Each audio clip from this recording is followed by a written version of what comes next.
All right, let's get right into it. We're talking about one of the biggest, most critical questions facing us today, both technologically and ethically. And that is the rise of autonomous weapons. What really happens when we hand over the power to use lethal force to a machine? I mean, really think about that. Should a machine have the power to take a human life? It's a blunt question, isn't it? But it's the absolute heart of this whole conversation. And this is not science fiction anymore. The tech is moving so fast that we have to face this challenge right now. So, just so we're all on the same page, here's what we mean. We're talking about weapon systems that can go out on their own and do the whole job. Find a target, identify it, lock on, and kill.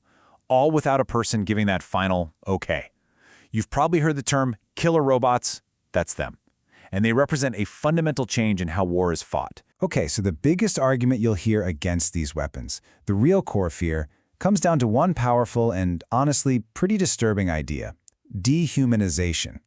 Let's unpack what that actually means when we're talking about code and combat. By its very design, technology processes data. That's what it does.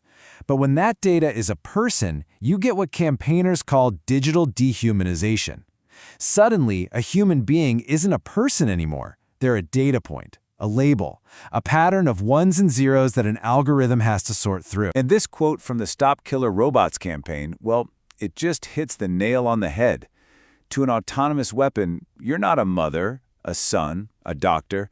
You're just a collection of pixels, a data signature that either fits the target profile or it doesn't. And that's the real problem, right? Machines just can't grasp the things that are uniquely human. They don't understand the value of a life. They can't get the context of a situation, like, say, a soldier who is trying to surrender. And they certainly can't comprehend the enormous weight, the consequences of taking a life. And without that, you lose the moral judgment that's supposed to be at the center of the laws of war. Now, this isn't just some high-level philosophical debate. The danger of dehumanization gets a whole lot worse when you factor in a very real, very well-known problem in technology today: algorithmic bias. Let's look at something that's happening right now in the tech we use every day. We know for a fact that facial recognition AI is biased. It consistently performs better with lighter-skinned male faces and has a much harder time accurately identifying darker-skinned female faces. This isn't a what-if scenario. This is a documented flaw in current AI. And here's where it gets truly dangerous.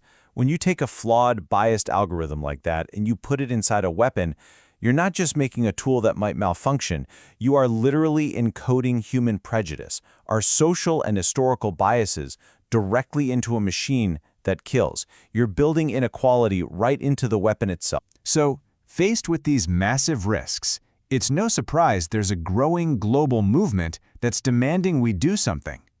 Let's take a look at the push for a new international law. For about 10 years, these conversations were kind of stuck in one specific UN committee, and honestly, they weren't going anywhere fast.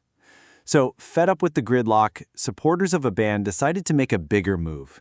In late 2023, they brought a new resolution to the entire UN General Assembly, trying to build fresh momentum and get more countries involved, leading up to new talks set for 2025. And the goals of this movement? They're crystal clear. First, they want a new, legally binding international law.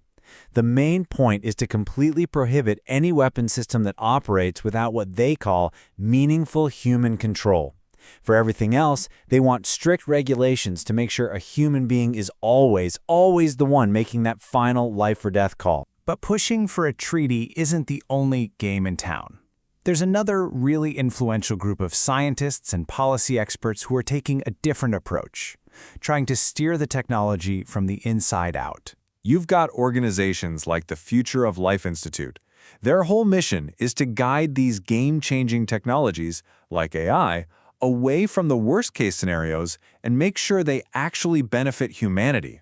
So for them, it's less about a specific treaty and more about shaping the tech's development from the very beginning. So what does that look like in practice? Well, they do things like get the world's top AI scientists in a room to agree on safety research priorities. That's what the Singapore Consensus was all about. They also write policy guides to help lawmakers get up to speed, and they're in constant conversation with the people who are actually building this stuff, trying to bake a culture of safety and responsibility right into the process. So you can really see two different paths taking shape here, and they aren't necessarily against each other. On one hand, you have a top-down legal approach. It's focused on an international ban, on drawing clear red lines. On the other hand, you have a bottom-up, research-driven approach that's trying to build safety and ethics right into the technology's DNA. And let me tell you, this debate is anything but academic. In early 2025, a major headline hit. Alphabet, which is Google's parent company, walked back its promise not to use AI for weapons. A move like that just shows you the huge commercial and military pressure that's building. And it makes the need for some kind of guardrails feel more urgent than ever. Which brings us right back to where we started, to that core principle. No matter how smart or sophisticated the tech guts, those pushing for control argue that the moral weight of taking a human life is something that just can't and shouldn't ever be outsourced to an algorithm. And so that leaves us all with the biggest question of all. As these machines get smarter and more independent, where does the buck stop? Who's ultimately responsible for what they do? Is it the programmer who wrote the code? The company that built it? The commander who deployed it? Figuring out accountability in a world of automation, well, that might just be the greatest challenge of our time.